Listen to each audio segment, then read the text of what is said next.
नमस्कार दोस्तों, मैं हूं आपके साथ कृपा शंकर शर्मा और सबसे बड़ी खबर सामने आ गई है जिसका आपको इंतजार था। जी हां, पहलगाम में जो हमला हुआ पूरा देश उससे हिल गया।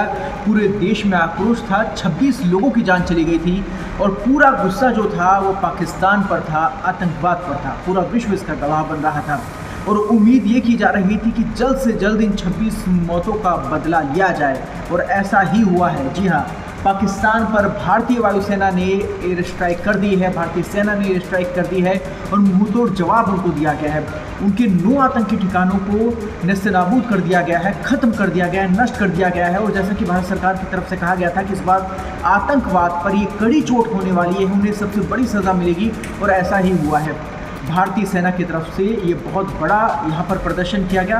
हालांकि पाकिस्तान की तरफ से इसकी पुष्टि कर दी गई है, लेकिन बड़ी बात यहाँ पर यह है कि पाकिस्तान ने ये कहा है कि वो इसका कड़ा जवाब देंगे, यानी कि उसके लिए भी तैयार रहना है। और भारतीय सेना की तरफ से भी भारतीय सेना पूरी तैयारी में है, अलर्ट पर है, केंद्र सरकार अलर्ट मोड पर है। और जो कुछ भी ये पूरा घटनाक्रम हुआ है, ये पहलगाम हमले के बाद में भारतीय सरकार की तरफ से चेताया भी गया, बताया भी गया कि अब पाकिस्तान को संभलने की ज़रूरत है, क्योंकि उनकी तरफ से जो नापाक हरकतें थी वो रुकने का नाम नहीं ले रही थी। लगातार सीज फायर भी हुए पहलगाम हमले के बाद में भी, और उसके बाद में अब भारत की तरफ से ये सबसे बड़ा एक्शन यहाँ पर लिया गया। टाइमलाइन क्या रही वो आपको एक बार बताते हैं, पूरे किस तरीके से यहाँ पर भारतीय जो टीम थी, भारतीय सेना जो थी, उनकी तरफ से कैसे यहाँ पर किया गया वो भी आपको समझाते हैं। देखिए, पूरे टाइमलाइन में सबसे पहले भारतीय सेनाओं ने एयर स्ट्राइक्स 7 अप्रैल की रात को, यानी कि लगभग 1:30 बजे इसको अंजाम दिया गया, जब फाइटर जेट्स ने अपनी एयरबेस से उड़ान भरी और फिर उसके थोड़ी ही देर बाद आतंकी ठिकानों पर बमबारी की गई। भारतीय सेनाओं ने हमले की पुष्टि 1:45 पर कर दी थी, यानी कि 1:30 बजे उड़ान भरी गई, 15 मिनट के अंदर सारा खेल हो गया। 1:45 पर भारतीय सेना की तरफ से पुष्टि कर दी गई थी। इसमें भारत ने पहलगाम हमले का जवाब देते हुए पाकिस्तान और पीओके में स्ट्राइक की। इस हमले में सिर्फ टेरर लोकेशंस को टारगेट किया गया और किसी भी सैन्य ठिकानों को निशाना नहीं बनाया गया। नोटिस करने वाली बात यहाँ पर यह है कि किसी भी सैन्य जो ठिकाना है उसे इसमें यहाँ पर हमला नहीं किया गया उसके ऊपर। इसके बाद आपको बताते हैं पाकिस्तान के ऊपर हमला जो हुआ, और इसको लेकर भारतीय सेना ने लगभग 1:50 पर एक्स पर पोस्ट किया।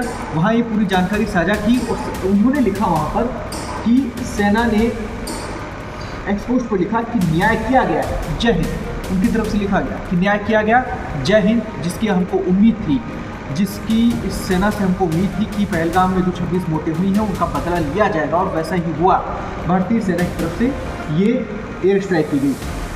आपको बता दें कि पाकिस्तान और पीओके में आतंकियों के ठिकानों पर एयर स्ट्राइक के बाद पाकिस्तान की तरफ से 3 बजे तक सीमा पर सीज फायर का उल्लंघन भी किया गया। पाकिस्तानी सेना ने नौशेरा, पुंछ, उड़ी से लेकर कश्मीर के कुछ अन्य क्षेत्रों में सीज फायर तोड़ा है, जिसका भारतीय सेना ने स्पष्ट जवाब दिया और उसका जवाब दिया भी जा रहा है। यानी कि इससे पहले भी लगातार सीज फायर हुआ, लगातार उल्लंघन हुआ, भारतीय सेना की तरफ से हर बार मुंहतोड़ जवाब दिया गया और इस बार एयर स्ट्राइक की गई। पहलगाम हमला जो यहाँ पर हुआ था, जो आतंकियों की तरफ से इतना बड़ा घटनाक्रम यहाँ पर कर दिया गया था, कायराना हरकत एक प्रकार से थी, उसका मुंहतोड़ जवाब यहाँ पर दिया गया, सीना ठोक कर जवाब दिया गया है। और पाकिस्तान को अब सुधरने की ज़रूरत है। उन्हें आतंकिस्तान पूरा विश्व कहने लगा है और ऐसे में अब ज़रूरत है कि वो सुधर जाए, अन्यथा इसके भारी परिणाम उन्हें भविष्य में भी भुगतने होंगे। फिलहाल ताज़ा अपडेट्स में इतना ही। बड़ी खबरों के लिए बने रहें पत्रिका के साथ। मुझे दीजिए इजाज़त, नमस्कार।